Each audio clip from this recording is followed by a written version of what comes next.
ouvimos então aí Cazuza, né, que na década de 80 já perguntava: Brasil, qual é o teu negócio e o nome do teu sócio, confia em mim. Somos do Barão Vermelho, né? E hoje o Brasil do século XXI já sabe qual é o seu negócio, o seu sócio.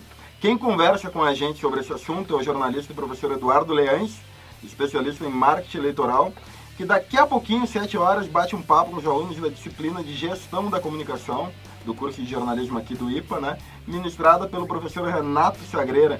E estão os dois aqui no nosso estúdio, aqui comigo e com o Ed. Vão bater um papo com a gente aí sobre política, jornalismo. Primeiro, boa tarde, né, professor Eduardo. O momento político atual do país é semelhante ao início da década de 90?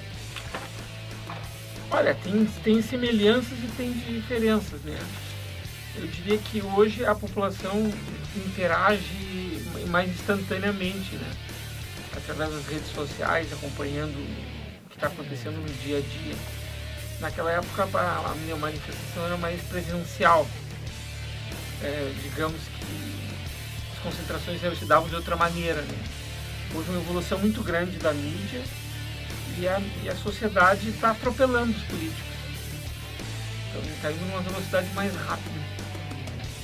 E aquele jovem, né, que o senhor comentou agora, aí a questão da velocidade, a questão da mudança, né, de 20, 25, quase 30 anos, aí, entre aquele final de década de 80 ali, o período atual do país. O jovem também mudou muito, a tecnologia mudou muito, hoje é tudo em tempo real. Eu queria que o senhor traçasse um paralelo entre aquele jovem que pintou a cara, foi pra rua, aquele jovem que pediu o impeachment do ex-presidente Fernando Collor, e o jovem de hoje que também vai pra rua protestando, até pedindo o impeachment. Qual a diferença entre aquele jovem do final da década de 80 e início da década de 90 e o jovem desse ano aí de 2010 pra cá, 2013, enfim? Bom, o jovem, ele está em constante mutação, né? Já se faz 25 anos aqui de fato, não 30 anos, né? Foi 94, né? Não, 94 foi a eleição do Fernando Henrique. A eleição foi 89. 89 e 6 anos. As mudanças são muito grandes, né? As pessoas passaram conceitos de vida, de diferença muito grande. Hoje, eu me lembro que eu tinha 89 e 25 anos, eu tenho 50, vou fazer 51. Quando a gente tinha 25 anos, as relações familiares eram completamente diferentes de hoje. Hoje, a sociedade passou por uma dinâmica muito grande e as pessoas estão recebendo um nível de informação muito maior. Algumas pessoas até recebem informação demais, até, né? Tipo uma redundância, uma entropia de informações. Mas eu diria que as pessoas, os jovens, eles estão mais atentos ao fato político. Existem umas pessoas que tem uma parte da sociedade muito preparada, muito qualificada, que acompanha tudo, que sabe de tudo e que consegue ter acesso através dos parlamentares que votou, porque o modo de chegar é muito mais rápido. De primeiro, quando tinha uma votação, vamos pegar um exemplo, esse projeto da terceirização. A gente esperava vários dias para sair no jornal a relação dos deputados que votaram a favor, votaram contra. Hoje a pessoa assiste no veículo da Câmara a votação na hora, ela sabe tudo, acompanha, vê depois no portal. A comunicação ampliou muito. Antes a comunicação eram os veículos tradicionais de mídia, era o rádio, o jornal e a televisão. Hoje não, hoje aqui vocês aqui daí, vocês estão fazendo comunicação, estão colocando as informações de vocês instantaneamente. Os alunos, os professores, a comunidade de vocês, do IPA, as pessoas que estão ligadas aqui têm um veículo para se comunicar, para colocar a sua mensagem. E no passado isso não tinha. Interessante, o professor Eduardo, ele tem de jornalismo que eu tenho de idade, né? Então, eu queria, hoje, o senhor falou, né, que uma parte dos jovens estão preparados, enfim, num todo, os jovens de hoje, tu também tem muita acesso à informação, mas também o pessoal perde muito tempo com uma informação inútil, né? Então, hoje o jovem, ele está mais ou menos ou mesmo parâmetro em questão de alienação ao que era no passado? Essa informação tornou o jovem mais crítico ou mais alienado? Eu acho que hoje ele está mais informado, mais crítico. Sou um otimista, né? Acho que a gente está melhorando aos poucos e com consistência. Porque as pessoas antes, no passado, achavam que, olha, aconteceram tantas coisas nos últimos anos que a gente não valoriza, assim. Eu vou te dar um exemplo aqui na política, por exemplo. Quando eu comecei a trabalhar, em 1986, a gente ia nos parlamentos, encontrava de parente trabalhando como assessor. De uns 10 ou 15 anos para cá, isso acabou. Hoje tu não encontra mais. Para vocês que são jovens, isso já não é nem notícia. Mas quando eu comecei a trabalhar, eu tinha parlamentares com 3, 4 parentes, mulher, filho, genro, cunhado. E isso acabou. Então tem várias evoluções que vão acontecendo. Por exemplo, na própria Assembleia Legislativa, tinha o salário que era o auxílio paletó, que era uma verba extraordinária que pagava. Uma série de coisas assim, pagavam sessões extraordinárias, eram remunerados da Assembleia. Aí deixavam tudo para votar no final do ano, para poder ser convocados extraordinariamente, eram pagos. Isso tudo acabou, as coisas melhoraram, muitas coisas melhoraram. E a gente está melhorando muito e as pessoas estão sabendo mais das coisas porque está tudo sendo mais transparente. Hoje as pessoas sabem quanto é o salário dos funcionários, das autoridades. Agora, ontem o Supremo Tribunal Federal decidiu que é legal publicar. Então, é uma coisa assim que eu noto que, claro que tem problemas, ainda tem muita corrupção, muita coisa que está acontecendo, mas também a fiscalização aumentou. Hoje em dia, com essa nova tecnologia, pega uma pessoa conhecida um dia de trabalho no supermercado, de tarde passeando, alguém vai bater uma foto e vai mandar para alguém. E isso vai se transformar numa notícia rapidinho, vai nas redes sociais, daqui a um pouco cai no Facebook de alguém que tem muitos seguidores. Isso acaba... Muitas vezes o Facebook está pautando a mídia tradicional. Verdade. E essa ação de hoje, né, é mais uma ação que ela dá uma sequência, né, o que foi a palestra do dia 10, com o senador Rodrigo Aguiar Gomes, veio falando também do tema envolvendo política, marketing eleitoral, né, também trazido pelo professor Renato Chagreira, que é aqui do IPA.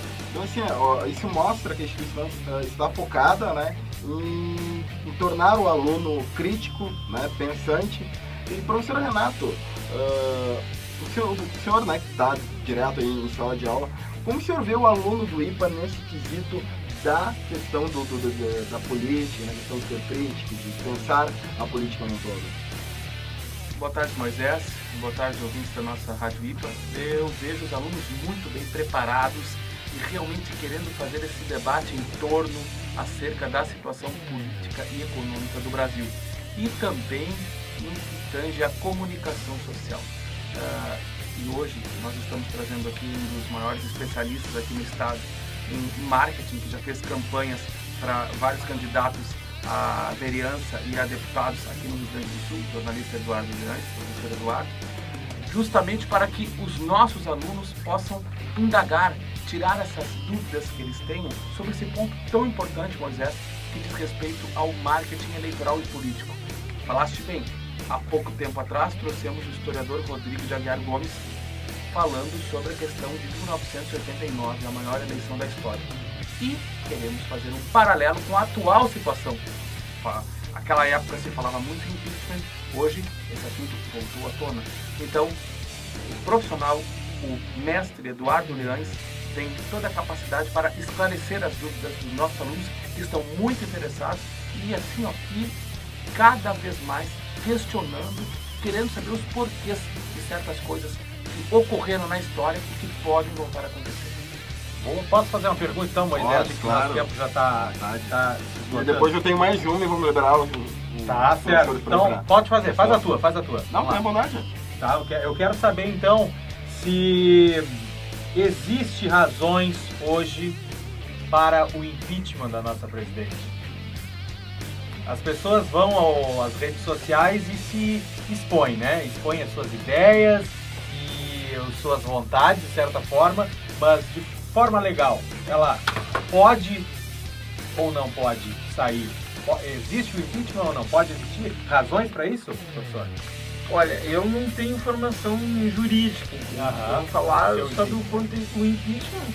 Evidente que ele tem um componente jurídico, mas ele é político. Sim. Ele é basicamente político. Eu acredito que que ainda está numa fase ainda de teria que ter um fato mais concreto, mais objetivo. As coisas que ocorreram na gestão passada, já ouvi várias pessoas de viés político diferente dizendo que não poderiam ser utilizadas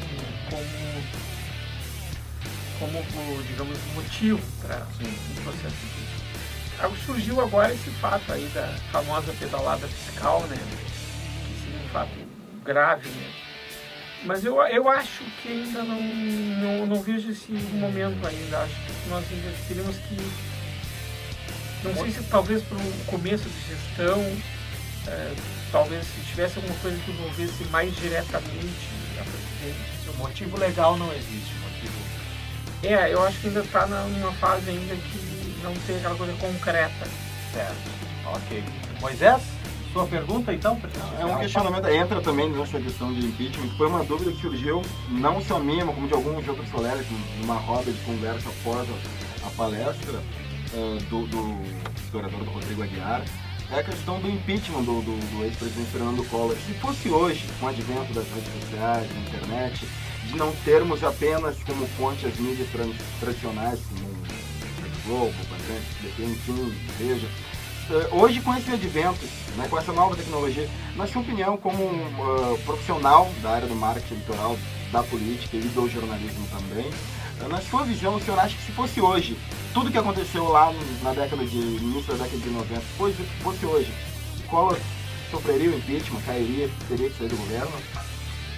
Eu tenho uma convicção, o Collor caiu porque não tinha base política.